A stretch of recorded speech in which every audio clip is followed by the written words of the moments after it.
Hello, आज आ चुके हैं हम केमिस्ट्री का first chapter some basic concepts of chemistry के जो क्वेश्चन नंबर 4 चालू था हमारा सॉल्व द फॉलोइंग। उसके 6 सवाल हम लगा चुके थे। आज हम लगाएंगे आगे के 6 सवाल और नेक्स्ट लेक्चर में आगे के लास्ट जो 6 क्वेश्चंस बचेंगे वो खत्म होने के बाद ये चैप्टर को हम करेंगे समाप्त। ठीक है, तो पढ़ लीजिए, आपको जितना कराया है आपका मस्त काम सेट हो जाएगा। आइए सबसे पहला क्वेश्चन नंबर 4 का लगाते हैं। तो हमें याद है शायद एफ तक हो चुका था, अर्जुन बबुआ तक, जो बहुत उसको चुल मची थी कि अगर मैं 40 रुपए का लेके आओ तो बताओ मेरे को उसका मोलार मास में 1 मोल में कितना आएगा। ऐसा कुछ सवाल लगाया था, याद है अगर आपको क्लास लेक्चर में? जी हाँ, वो सवाल था कौन सा? एफ वाला। अब हम लगाएंगे जी वाला सवाल। माफ कीजिए, मार्कर खुल गई। हाँ चलिए, क्या कहता है जी वाला सवाल? The natural isotopic abundance of B10 कितना दे रखा है? 19.60%। फिर B11 का दे रखा है, कितना दे रखा है? 80.40। ठीक है, आपको सवाल में मेंशन है कि अबंडेंस कितना है B10 का 19.60 और B11 का क्या है 80.40। अब ये B10 और B11 क्या है मैं ऑलरेडी एक्सप्लेन कर चुका हूं, वापस आपको बता रहा हूं। ये है आइसोटोप्स इसको कहते हैं, जिसमें एटम एलिमेंट एक होता है लेकिन उसके अलग अलग एटम्स होते हैं जिनका अलग अलग क्या होता है? एटॉमिक मास होता है। बढ़िया। अच्छा, अब इनके आइसोटॉपिक मासेस कितने हैं? एक का है 10.13 और B11 का है 11.009। हमें फाइंड करना है एवरेज एटॉमिक मास।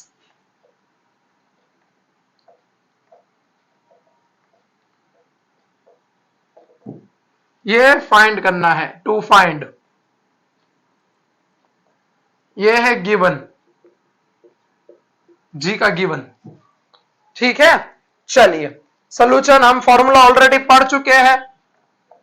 क्या होगा सोल्यूशन? क्या होगा बताइए? देखिए, जितना उसका आइसोटोपिक मास है उसको मल्टीप्लाई करो कितना अबंडेंस है। अब परसेंटेज में तो क्या करेंगे? Divide by 100। फिर इसको ऐड कर दो दूसरे आइसोटोपिक का मल्टीप्लाई बाय उसके अबंडेंस से। अब जैसे ही आप ये थोड़ा सॉल्व करेंगे तो आपको आंसर आ जाएगा। ये सॉल्व करने का तरीका, कैंसलेशन करने मत बैठना, मैं आपको बता दूंगा इसको कैसे सॉल्व करते हैं। इसको सॉल्व करने का तरीका होता है लॉग से। तो मैं ये जैसे सीरीज खत्म होगी ना कल के लेक्चर के बाद, परसों या नरसों आपका देखना एक वो आ जाएगा, क्या बोलते हैं, लॉग का एक मैं वो दे दूंगा शॉर्ट नोट, या फिर एक शॉर्ट वीडियो बना के मैं अपलोड कर दूंगा लॉग का। ठीक है, कैसे लॉग सॉल्व किया जाए उस मेथड से। अगर अभी आप सीख लोगे लॉग तो आगे आपको बहुत बेनिफिट रहेगा 12th में भी, खास करके बिकॉज बोर्ड्स में लॉग टेबल पूरी की पूरी मिलती है। ठीक है, हाँ तो इसको हम सॉल्व करेंगे तो इसका आंसर सिंपली, इसको जब सॉल्व करेंगे तो आता है 198.54 अपॉन 100 प्लस इसको जब सॉल्व करेंगे तो इसका आंसर आता है 885.12 अपॉन 100। ठीक है, अब इन दोनों का जब सॉल्व करेंगे बेस सेम है तो आंसर इसका आता है, अब देखिए 100 है यहां पे, 100 है ऊपर जाएगा तो 2 पॉइंट आगे शिफ्ट करेगा तो आ जाएगा 1.98 प्लस ये आ जाएगा 8.85। इसका आंसर आता है 10.83 के बराबर अप्रोक्सीमेशन। ये आ गया एवरेज एटॉमिक मास। सो लिख लेना last statement, therefore the average atomic mass of boron is 10.83। 10.83 note कर लीजिए। बस इतना इतना करके आने का आपको वापस 3 से 4 नंबर मिल जाएंगे। चलिए,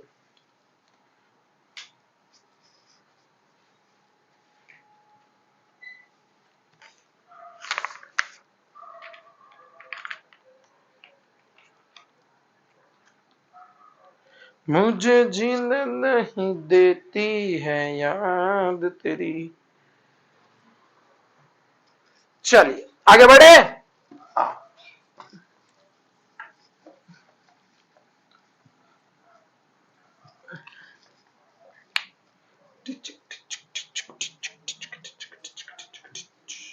क्या कह रहा है एच वाला, convert the following degree Celsius temperature to degree Fahrenheit. अरे ये क्या पूछा है सवाल में, आप देख रहे हो ये क्या क्या मतलब, क्या एकदम ऐसा हवा में उड़ा दो ये सवाल।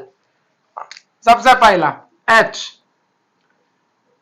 गिवन, क्या क्या दे रखा है गिवन में, हमें गिवन में दे रखा है फर्स्ट का है 40 डिग्री सेल्सियस और दूसरे का है 30 डिग्री सेल्सियस।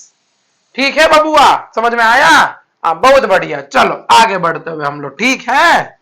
अच्छा अब हमें फाइंड क्या करना है, तो लिखो टू फाइंड, छोटे बच्चों की तरह लिखेंगे हम लोग, छोटे बच्चों की तरह मतलब जैसे 10th में करते थे वैसे, गिवन टू फाइंड फिर फॉर्मूला फिर सोल्यूशन फिर लास्ट स्टेटमेंट, उसके ही नंबर होते हैं, ध्यान रखिए।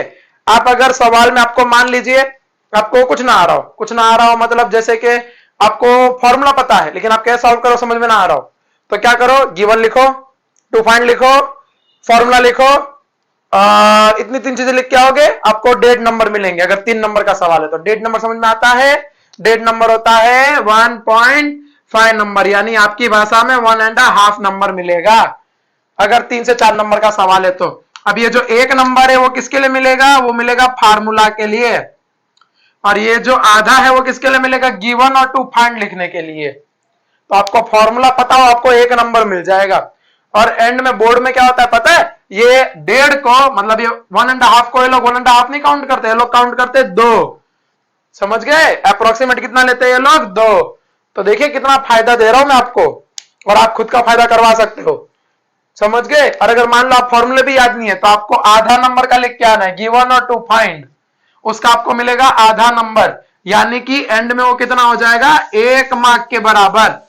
बहुत होता है 1 नंबर, 1 नंबर से आपका परसेंटेज ऊपर नीचे थोड़ा बहुत हो सकता है, थोड़ा बहुत क्या, हाँ हो ही सकता है, आराम से हो सकता है। ठीक है, तो कर लीजिएगा, इतना बता रहे हैं हम, नहीं करोगे तो भैया आपका ही नुकसान है। आइए शुरू करते हैं। क्या करना था वैसे मैं भी भूल गया, हाँ कन्वर्ट करना था, to find convert degree Celsius, Celsius की स्पेलिंग हाँ एफ आएगा इधर, Celsius to degree Fahrenheit, Fahrenheit,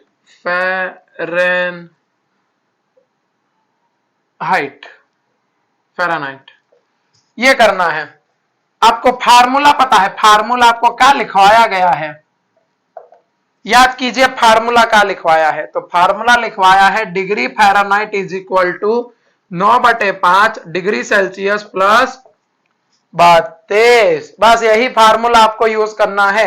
आइए सॉल्यूशन, दूसरी पेन बदलते हैं, रुकिए, सॉल्यूशन फर्स्ट वाले का, फॉर 40 डिग्री सेल्सियस,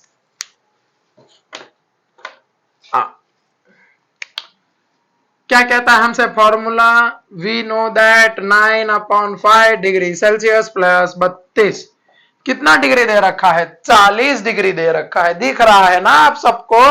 हाँ बहुत बढ़िया, तो ये हो जाएगा 9/5 इंटू 40 प्लस 32। अब 5 का टेबल किनको नहीं आता, सीख के आइए, 5 1 जा 5 8 जा।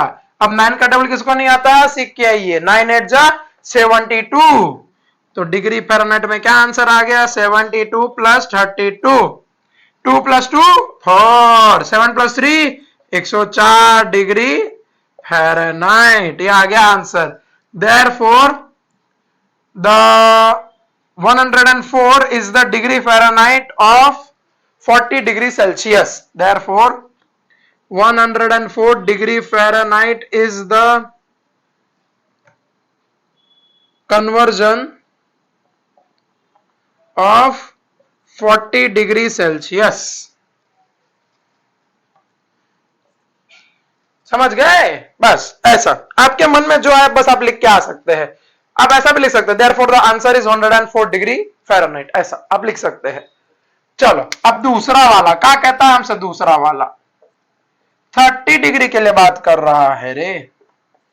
हाँ आओ, तो 30 डिग्री के लिए फ़ारेनहाइट में क्या हो जाएगा, 9/5 डिग्री सेल्सियस प्लस 32। अब रखो यहाँ पे 30, तो 9/5 इंटू 30 प्लस 32, वापस 5 1 जा 5 6 जा 9 6 जा कितना होता है 9 6 जा, वाओ क्या टेबल चल रहा है, 9 6 जा कितना होता है 9 6 जा 54 प्लस 32, तो 2 4 2 प्लस 4 6 5 प्लस 3 8 86 फ़ारेनहाइट। तो therefore 86 degree Fahrenheit is the conversion of 30 degree Celsius. कर लीजिए नोट, दिख रहा है ये लास्ट लाइन की नहीं दिख रहा है, हाँ पूरा दिख रहा है एकदम विस्तार में। चलो करो करो नोट करो नोट करो, प्यारे प्यारे बच्चों जल्दी जल्दी नोट करो, आगे आगे बढ़ेंगे फटाफट। हम होंगे कामयाब, हम होंगे कामयाब, हम होंगे कामयाब एक दिन, मन में है विश्वास, हमने मिटा दिया, आपने नोट कर लिया होगा। छी कितना गंदा गाता हूं मैं। आगे बढ़ते आइए, कौन सा सवाल हो गया, एच वाला। आइए आइए बैक टू टॉपिक। आई वाला क्या कहता है, calculate the number of moles of molecules of acetic acid present in 22 gram of it.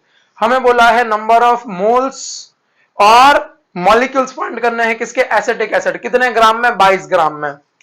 सबसे पहले कौन सा है, आई वाला, given acetic acid given mass कितना होगा 22 ग्राम।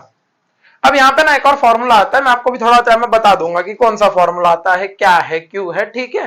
खाली नाम के लिए अच्छा भी जानना है तो ये याद रख लीजिए। अगर कभी भी आपको नंबर ऑफ मोल्स फाइंड करना है, मेरा तरीका यूज कीजिए चलेगा, लेकिन आपको मैं शॉर्टकट बता रहा हूं। ये फॉर्मूला यूज किया आता है, आगे बहुत यूज आएगा। नंबर ऑफ मोल्स फाइंड करने हैं तो वो होता है given mass upon molar mass. अब जैसे ये करेंगे आपको नंबर ऑफ मोल्स आ जाएंगे, ठीक है। ये फॉर्मूला कहीं आप एक छत पे लिख लीजिए। अब जब भी मैं बोलूं छत पे लिख लिया तो छत पे समझ में आ जाना चाहिए कि मान लो ये आपकी नोटबुक है और यहां पे ये मार्जिन रहता है ना, इसको मार्जिन बोलते हैं हम लोग। तो ये फॉर्मूला यहां पे लिख लो मार्जिन में, समझ गए। और यहाँ पे आप लिखते रहते हो करके, तो यहाँ पे मार्जिन में लिख लो। छत पे लिखने का मतलब वो होता है। तो नोट कर लीजिए आपको जिनको नोट करना है। मैं 2 सेकंड से हट जाता हूं। लिख लिया, 1 2 चलो। सबसे पहले एसिटिक एसिड होता क्या है, तो आइए एसिटिक एसिड आपसे पहचान करवाते हैं। तो एसिटिक एसिड का अगर मोलार मास निकाले तो वो होता है molar mass of acetic acid. अब अगर आपको इसके अंदर के एटम्स पता चल जाए तो आप आसानी से क्या निकाल ले जाओगे, उसका मोलार मास। तो वो होता है CH3COOH। क्या होता है CH3COOH। अब आपको पता है कार्बन का होता है 12, हाइड्रोजन का 1, कार्बन का 12, ऑक्सीजन का 16 16। इन सबको जब ऐड करेंगे तो इसका आता है 60 ग्राम। कितना आता है 60 ग्राम। चलो to find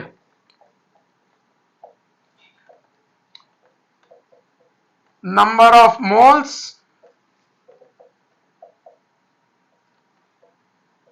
number of molecules. ठीक है बबुआ।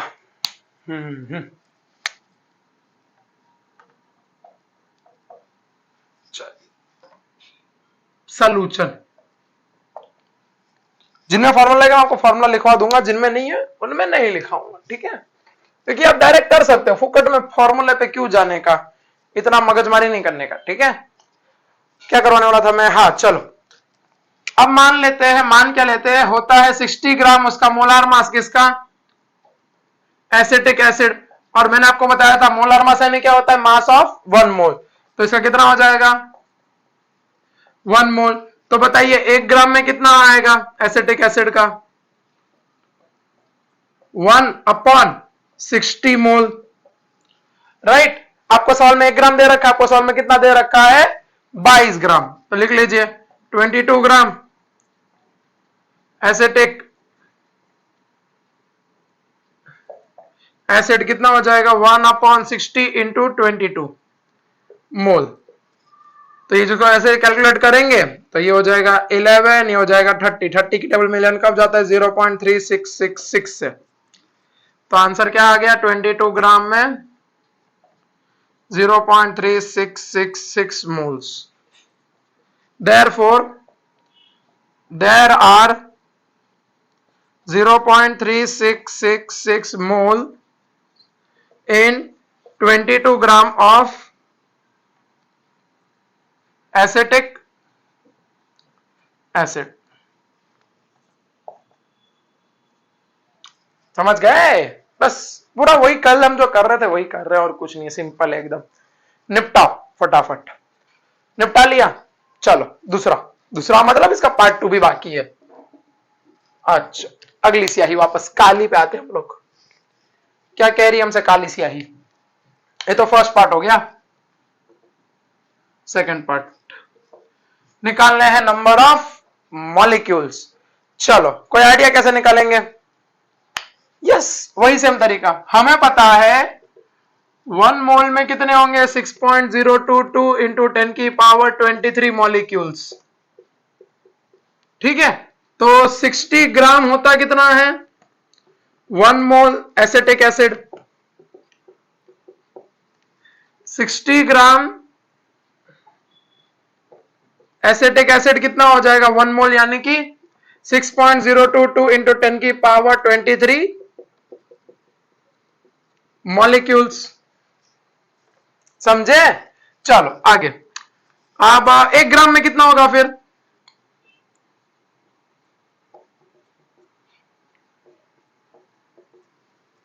सिक्स 6.022 इंटू 10 की पावर 23 अपॉन 60 मॉलिक्यूल्स। अब यहां पे ये सॉल्व करने मत बैठना, रुक जाओ, सॉरी, सांस ले लो। इधर इधर इधर देखो, इधर इधर इधर इधर इधर। अच्छा, 1 ग्राम का पूछा है क्या? कितने ग्राम का पूछा? 22 ग्राम। तो कितना हो जाएगा? 6.022 इंटू 10 की पावर 23 अपॉन 60 मल्टीप्लाई बाय 22। अब ये वाला आप जरा देखो, यहां पे क्या आया था आंसर? ये करना आता है। अगर आप यहां पे वापस सॉल्व करने बैठ गए तो बहुत दिक्कत हो जाएगी। तो कितना आ जाएगा इसका आंसर? 6.022 इंटू 10 की पावर 23। इसको यहां पे आपने सॉल्व किया हुआ है। क्या आया था आंसर? Multiply by 0.3666। अब इसको और इसको जब मल्टीप्लाई करोगे तो एक आंसर आएगा। क्या है वो आंसर? तो वो आंसर है 2.2076 इंटू 10 की पावर 23 मॉलिक्यूल्स। इसको डिब्बे में बंद कर लेना। और लास्ट स्टेटमेंट क्या लिखोगे? देयरफॉर देयर आर 2.2076 इंटू 10 की power 23 molecules of acetic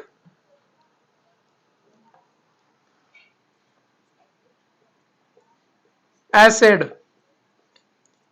in 22 ग्राम। दिख रहा है ये? नोट कर लीजिए। हाँ बिल्कुल साफ साफ दिख रहा है, नोट कर लीजिए। चलिए, मुझे जीने नहीं देती है याद तेरी।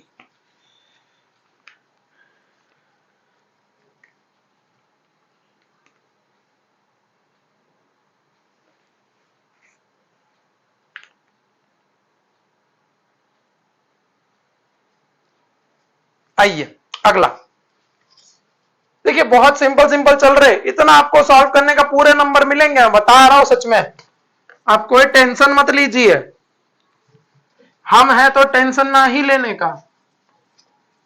आपको पूरा विस्तार में बता रहे हैं। यस, समझ गए? Yes guys, welcome back to my YouTube channel. तो था ना, एक बच्चा बोलता था ना ऐसा, hi guys welcome back to my YouTube channel, और फिर धड़ाम से पीछे गिरता था। हाँ याद है ना आपको? यस, वैसे वाला, वैसा वाला यूट्यूब चैनल। यू अगला वाला आई हो गया, आई के बाद क्या आएगा, जे। जे याद है ना नंबर में। क्या कह रहा है हमसे सवाल, 24 ग्राम कार्बन लिया है, रिएक्ट विथ सम ऑक्सीजन, कुछ तो ऑक्सीजन के साथ रिएक्ट कर रहा है, और कितने ग्राम हमें दे रहा है, 88 ग्राम दे रहा है। क्या दे रहा है, कार्बन डाइऑक्साइड। हमें पता करना है कितना ऑक्सीजन यूज किया गया है हमने। तो कार्बन लिखो पहले, प्लस ऑक्सीजन लिखो,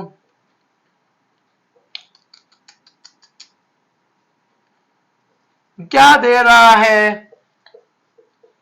carbon dioxide.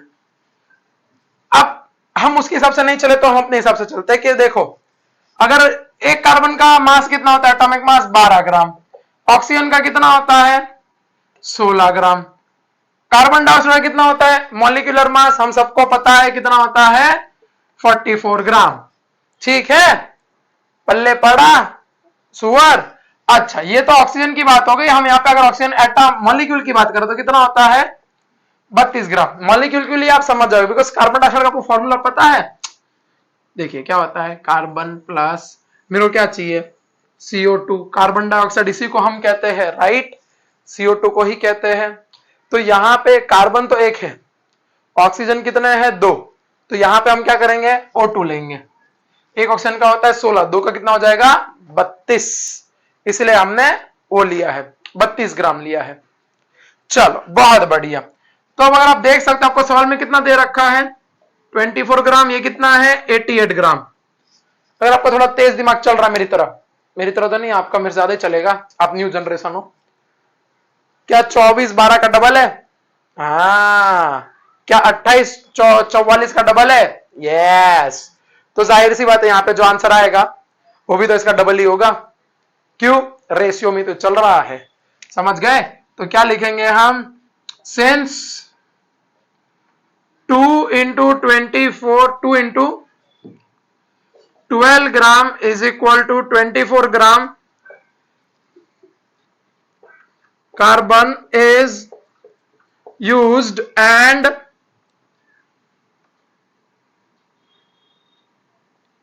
2 into 44 gram is equal to 88 gram carbon dioxide is formed. Therefore 2 into 32 gram is equal to 64 gram oxygen is used. ये हो गया आपका आंसर पूरा। तो आंसर क्या आ जाएगा, ऑक्सीजन का वेट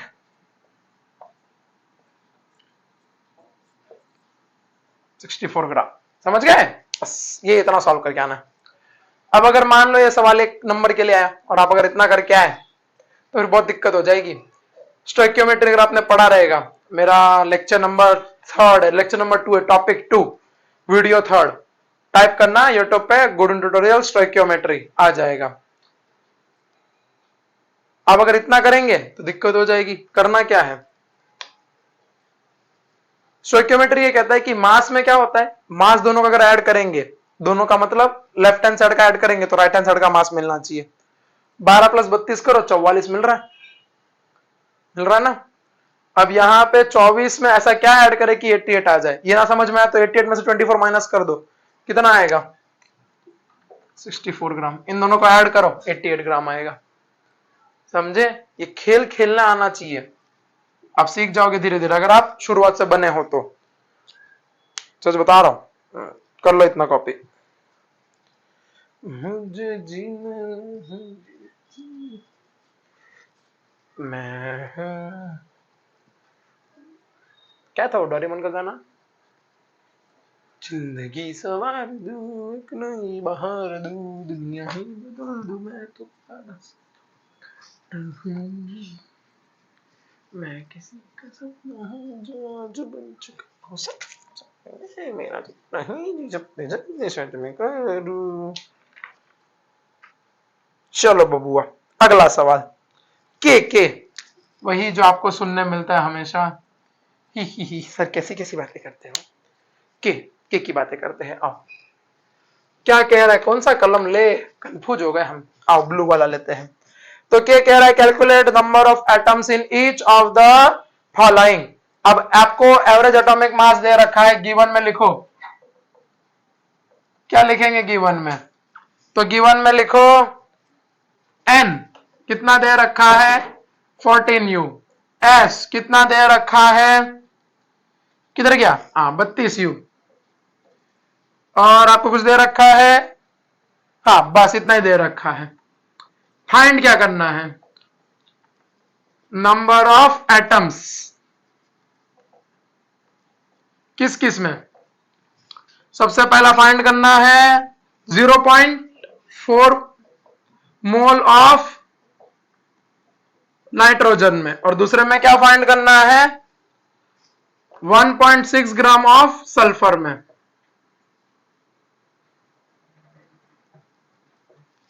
ठीक है, इतनी चीजें फाइंड करनी है। आइए शुरू करते हैं, कैसे करेंगे कैसे करेंगे कैसे करेंगे कैसे करेंगे, क्या लगता है कुछ, क्या आपको जुगाड़ पता है कैसे करेंगे? यस, आप सही सोच रहे हो। देखो, एक मोल में होता है नाइट्रोजन की, अगर हम बात करें तो एक मोल में कितना होता है 6.022 इंटू 10 की पावर 23 एटम्स ऑफ नाइट्रोजन। तो लेकिन आपको एक मोल दे रखा है, आपको कितना दे रखा है, आपको दे रखा है 0.4 मोल। तो क्या हो जाएगा, कुछ नहीं, बस इसको इससे मल्टीप्लाई, तो 6.022 इंटू 10 की पावर 23 इंटू 0.4 क्या आ जाएगा, बताओ आंसर।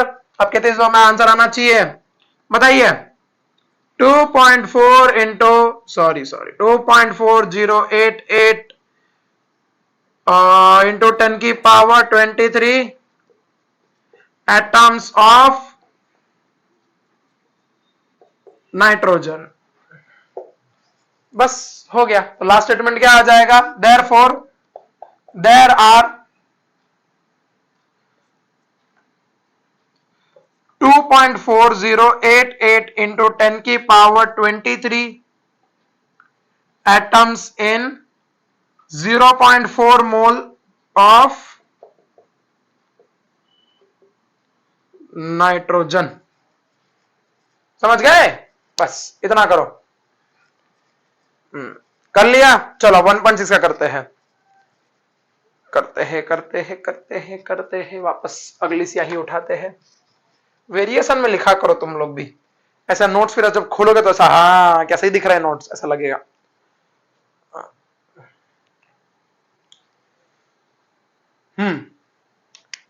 अगला, अब हमें पता है 32 ग्राम ऑफ सल्फर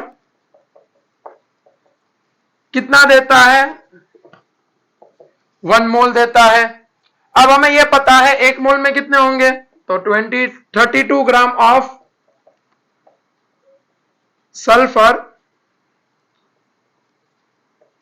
कितना हो जाएगा 6.022 इंटू 10 की power 23 atoms of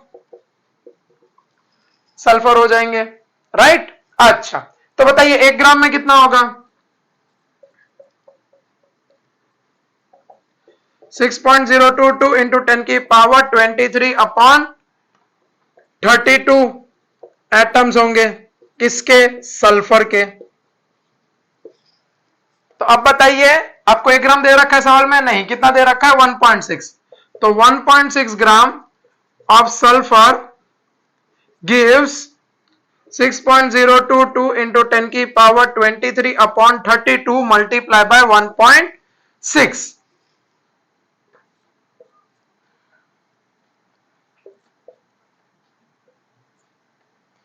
multiply by 1.6। अरे अरे अरे, गिरते गिरते बच गया तुम्हारा मास्टर। क्या आ जाएगा, एटम्स ऑफ सल्फर। अब अगर आप ये देखो ध्यान से, अगर ये पॉइंट नहीं होता यहां पे तो 16 32 का आधा है, तो यहां पे आंसर क्या आता 0.5 यानी हाफ आता, लेकिन यहां पे क्या आएगा 0.05, बिकॉज ये पॉइंट है ना, तो एक पॉइंट और आगे शिफ्ट हो गया। ठीक है, अब इन दोनों को जब मल्टीप्लाई करेंगे तो आंसर क्या आ जाएगा 6.022 इंटू 10 की पावर 23 इंटू 0.05 क्या आएगा इसका आंसर, इसका आंसर क्या आएगा बताइए, मल्टीप्लाई करो। कितना दे रखा है, 3.011 into 10 की power 23 atoms of sulfur. Therefore, there are 3.011 into 10 की power 23 atoms of sulfur in 1.6 gram छाप लीजिए।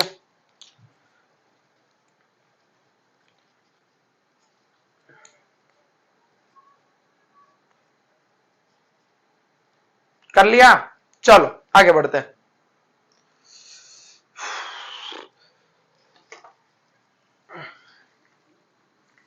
छाप लीजिए मतलब नोट डाउन कर लीजिए, ठीक है? ऐसा कुछ नहीं कि हाँ कैसे बोल रहे हैं सर हमको, नोट डाउन कर लीजिए अपने नोटबुक में। आप स्क्रीनशॉट लेते तो स्क्रीनशॉट ले लीजिए, मर्जी आपकी, लेकिन मैं तो बोलूंगा नोटबुक निकाल के पेन निकाल के ही बैठा करिए, बिकॉज फिर वो स्क्रीनशॉट वाले हिस्सा स्क्रीनशॉट में ही रह जाता है, फिर वो कभी खुलता नहीं है मोबाइल में, वो फिर पड़ा रहता है सालों साल, और फिर आपको पता भी नहीं रहता कब आपने एग्जाम दे दिया और कब वो हो गया खत्म। तो मैं तो बोलूंगा, रेफर करूंगा कि आप नोटबुक बना के लिख लीजिए, बिकॉज लिखी हुई चीजें ज्यादा याद रहती है, ठीक है? पल्ले पड़ा। चलिए अगला हमारा आज का आखिरी सवाल क्या कहता है हमसे? आखिरी सवाल ये कहता है कि 2 ग्राम आपने मेटल लिया, उसको जलाया ऑक्सीजन की प्रेजेंस में, तो आपको मिला 3.2 ग्राम ऑफ इट्स ऑक्साइड, ठीक है? और फिर आपने अगला क्या किया, 1.42 ग्राम लिया वही मेटल और उसको जलाया वापस ऑक्सीजन की प्रेजेंस में, आपको कितना मिला? 2.27 ऑक्साइड मिला। अब हमें बताना है कौन सा लॉ फॉलो कर रहा है। वाह क्या सवाल है, देखो कौन सा था ये? एल।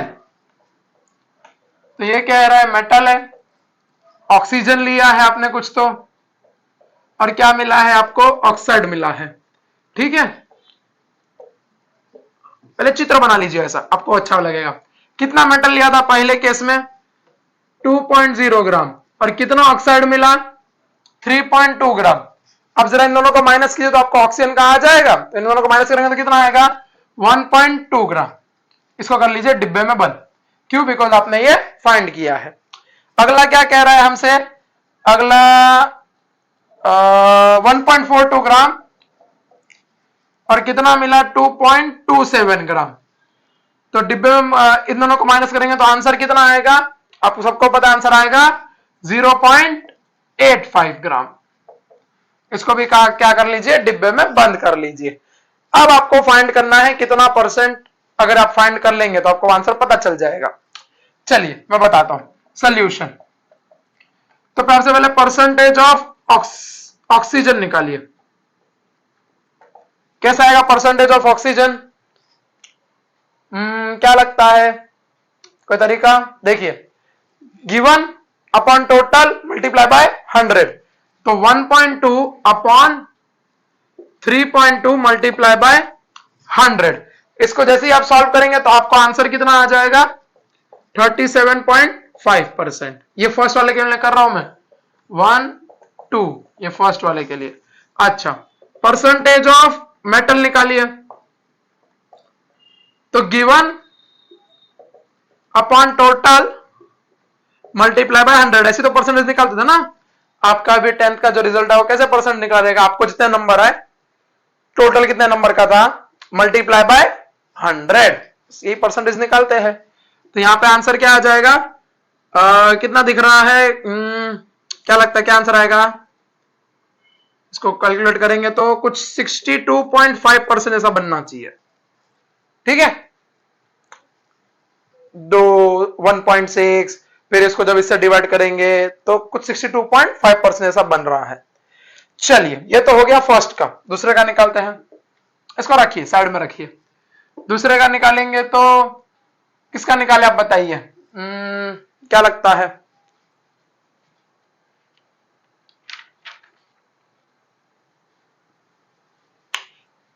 ऑक्सीजन, परसेंटेज ऑफ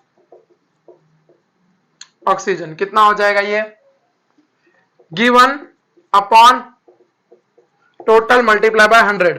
इसका आंसर कितना बन रहा है? इसका आंसर आपको बनेगा 37.44। इसको आप अप्रोक्सीमेट कितना लिख सकते हैं? 37.44 5%। अच्छा, दूसरा परसेंटेज ऑफ मेटल कितना है गिवन 1.42, टोटल 22/7 मल्टीप्लाई बाय 100। इसका जब आप आंसर निकालोगे तो आएगा 62.56। इसको आप अप्रोक्सीमेट कैसे लिख सकते हैं 62.5%। अब इसको कर लीजिए डब्बे में बंद, इसको भी कर लीजिए डब्बे में बंद, इसको भी कर लीजिए, इसको भी कर लीजिए। कुछ दिख रहा है रेशियो? क्या दिख रहा है आपको रेशियो में कि भैया जितना ऑक्सीजन था यहां पे भले कितना भी मास लिया हो उतना ही परसेंटेज यहां पे भी है, और जितना परसेंटेज यहां पे मेटल का लिया था मिला उतना ही परसेंटेज हमें यहां पे भी मिला है, कितना भी मास लिया हो। तो ये कौन सा रेशियो कहता है? याद है आपको लॉ ऑफ डेफिनेट प्रोपोर्शन क्या कहता है कि एग्जैक्ट क्या आता है, सेम आता है, एग्जैक्ट सेम। किसका सेम आता है? उनका रेशियो, उनका वेट का रेशियो क्या आता है, एग्जैक्ट सेम आता है, आपने कितना भी लिया हो। ठीक है, तो ये स्टेटमेंट आपके बुक में मैं आपको एक बार पढ़ के सुना देता हूं। देखिए क्या कहता है, a given compound always contain, a given compound आपको ये लिखना भी है यहां पे, तो इसका मैं लास्ट लाइन ऐसे लिख देता हूं, therefore it follows law of definite proportion as it states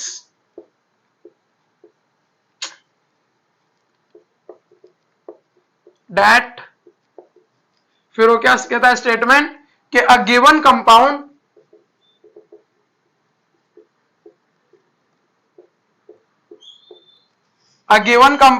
always contain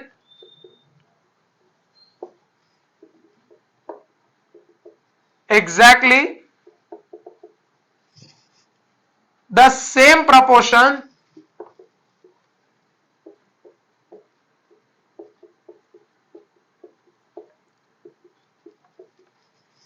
of elements by weight।